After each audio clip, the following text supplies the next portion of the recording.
పవన్ కళ్యాణ్ సంచలన వ్యాఖ్యలు చేశారు. పొత్తుల మధ్యవర్తిత్వం వల్ల తనకు త్యాగాలు తప్పలేదన్నారు పవన్ కళ్యాణ్.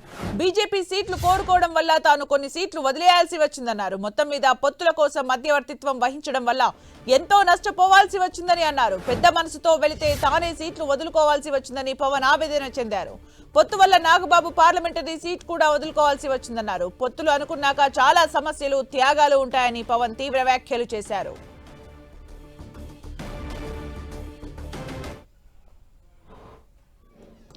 అందరినీ ప్రొవైడ్ చేయడానికి రెండు సమస్యలు కొంతమందికి ఇవ్వగలిగాను.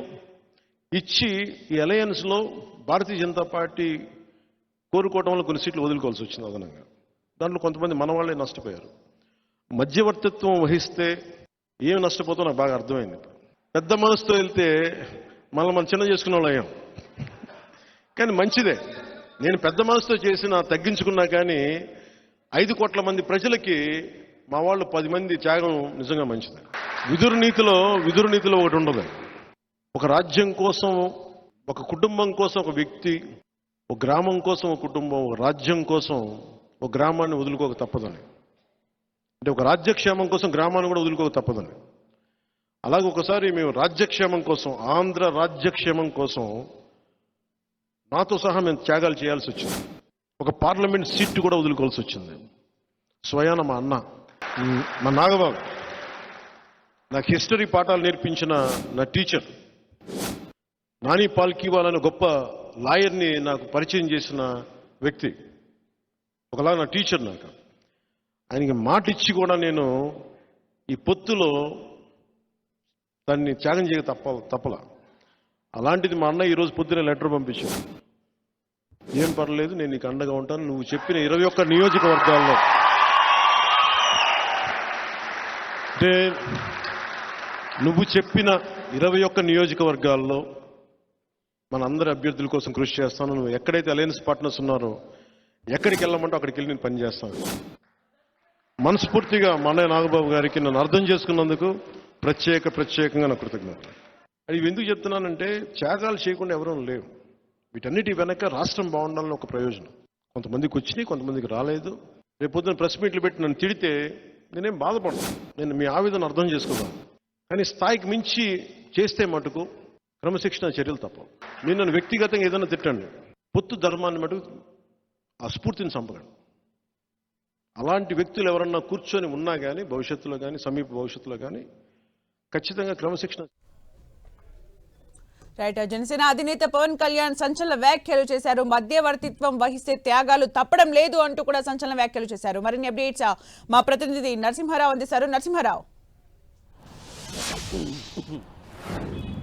జనసేన అధినేత పవన్ కళ్యాణ్ ఆవిర్భావ సభలో సంచలన వ్యాఖ్యలు అయితే చేశారు. పొత్తులకు మధ్యవర్తిత్వం వహించడం వలన తాను సీట్లు ఏ విధంగా కోల్పోవలసి వచ్చింది అనేది ప్రజలకు వివరించే ప్రయత్నం అయితే పవన్ కళ్యాణ్ చేసే చెప్పొచ్చు. ఇటీవల కాలంలో ఏదైతే టీడీపీ జనసేన పొత్తులపై వెళ్ళినప్పుడు కొన్ని సీట్లను కూడా ప్రకటించడం జరిగింది. ఆ సమయంలో ఏదైతే పవన్ కళ్యాణ్ 24 అసెంబ్లీకి సంబంధించి 3 పార్లమెంటుకు సంబంధించి పోటీ చేస్తున్నట్లు కూడా ప్రకటించడం జరిగింది. ఆ తర్వాత జరిగినటువంటి పరిణామాలు టీడీపీ బీజేపీ మధ్య పొత్తులపై సయోధ్య కుదిర్చే సమయంలో ఢిల్లీ కావచ్చు, అటు చంద్రబాబు నివాసంలో జరిగినటువంటి సమావేశంలో కూడా పొత్తులపై చర్చ జరిగిన సమయంలో కూడా బీజేపీ కొన్ని సీట్లను అడగడం జరిగింది. అయితే ఆ సీట్లనే అటు జనసేన అడిగినట్లుగా కూడా మనకు తెలుస్తుంది. ఆ సీట్లకు సంబంధించి త్యాగాలు చేస్తున్నట్లుగా కూడా పవన్ కళ్యాణ్ ప్రస్తుతం ప్రకటించడం జరిగింది. అయితే ఆ సీట్లు ఏవైతే ఉన్నాయో దాదాపు 3 సీట్లు కుదించుకోవడం జరిగింది. ప్రస్తుతం జనసేన 21 సీట్లను మాత్రమే పోటీ చేస్తుంది. అందులో ఎంపీ సీట్లకు సంబంధించి దాదాపు గతంలో 3 సీట్లకు పోటీ చేస్తున్నట్లుగా ప్రకటించడం జరిగింది. కానీ ప్రస్తుతం ఏవైతే త్యాగం చేయడం వల్ల కేవలం 2 సీట్లను మాత్రమే పోటీ చేస్తున్నట్లుగా కూడా ప్రకటించడం జరిగింది. అంటే పొత్తుకు సంబంధించి మధ్యవర్తిత్వం వహించడం వలన, పెద్ద మనసుతో వెళ్ళడం వల్ల తాను సీట్లు కోల్పోయానంటూ కూడా అటు జనసేన అధినేత పవన్ కళ్యాణ్ ఆవిర్భావ సభలో ఆవేదనతో కూడినటువంటి ప్రసంగం చేశారని చెప్పొచ్చు. ప్రధానంగా ప్రస్తుతం జనసేన 21 సీట్లకు సంబంధించి గతంలోనే 6 సీట్లను ప్రకటన చేయడం జరిగింది. ప్రస్తుతం ఏదైతే నిన్న సాయంత్రం అధికారికంగా 5 సీట్లను ప్రకటించపోయినప్పటికీ కూడా ఆయా నేతలకి ఇప్పటికే సమాచారం ఇచ్చినట్లుగా ఒకటి సమాచారం ఉంటుంది. అయితే ఆవిర్భావ సభలోనే పిఠాపురం నుంచి జనసేన అధినేత పవన్ కళ్యాణ్ పోటీ చేస్తున్నట్లు కూడా ప్రకటించడం జరిగింది. అయితే ఎంపీ స్థానానికి సంబంధించి త్యాగాలు ఏ విధంగా ఉంటాయనేది తన అన్న ద్వారానే ఎదురైందంటూ కూడా ఆయన చెప్పడం జరిగింది. ప్రధానంగా నాగబాబుని ఎంపీగా పోటీ చేస్తామంటూ కూడా గతంలో హామీ ఇచ్చాను, కానీ ఎంపీ స్థానం బీజేపీకి అటు పొత్తులో భాగంగా కేటాయించడంతో కూడా ఒక స్థానాన్ని ఇవ్వడంతో కూడా తన అన్నకు సీటు కేటాయించలేకపోయినట్టు కూడా నాగబాబుకు తెలిపిన క్రమంలో కూడా ఉదయం ఆయన ఒక లేఖను విడుదల చేశారు. ప్రధానంగా ఏదైతే పవన్ కళ్యాణ్ సూచించిన విధంగా కూడా 21 అసెంబ్లీకి సంబంధించి 2 పార్లమెంటుకి సంబంధించి ఎక్కడ ప్రచారం చేయమన్నా కూడా తాను ప్రచారం చేస్తాను, పార్టీ ఖచ్చితంగా పొత్తుల్లో భాగంగా ఏవైతే పొత్తు నిర్ణయాలు ఉన్నాయో వాటికి కట్టుబడి ఉండాలి ప్రతి ఒక్కరు అన్నట్టుగా కూడా ఆయన లేఖ కూడా ఉన్నటువంటి ప్రస్తుతం ఏదైతే పవన్ కళ్యాణ్ కామెంట్స్ కూడా పొత్తు ధర్మంలో భాగంగా కూడా ఉన్నట్లుగా కూడా తెలుస్తుంది. అయితే త్యాగాలు అనుకున్నాక చాలా సమస్యలు త్యాగాలు ఉంటాయి, సీట్లు రాని వారు నన్ను తిట్టినా కూడా ప్రధానంగా వాటిని భరిస్తానంటూ కూడా భరించక తప్పదంటూ కూడా మాట్లాడడం జరిగింది. అయితే పవన్ కళ్యాణ్ ఒక కీలక వ్యాఖ్య అయితే ఖచ్చితంగా చేశారని చెప్పొచ్చు. స్థాయిని మరిచినా కూడా పొత్తు ధర్మాన్ని నాశనం చేసినా కూడా ఊరుకునేది లేదు, పొత్తులకు సంబంధించి ఎంత కష్టపడ్డామో ఏవేవి త్యాగాలు చేసామో అవన్నీ దగ్గరుండి చూశాను కాబట్టి ప్రతి ఒక్కరు పొత్తు ధర్మాన్ని పాటించాలంటూ కూడా పవన్ వ్యాఖ్యలను అయితే చూడొచ్చు. అంటే నరసింహారావు ఫస్ట్ నుంచి కూడా పొత్తులు కన్ఫర్మ్ అయినప్పటి నుంచి కూడా వైసీపీ తీవ్ర వ్యాఖ్యలు చేస్తూనే వస్తుంది జనసేనకు సంబంధించి. ఇప్పుడు పవన్ కళ్యాణ్ చేసిన వ్యాఖ్యలు మళ్ళీ వైసీపీకి అస్త్రంగా మారే ఛాన్స్ ఉందా?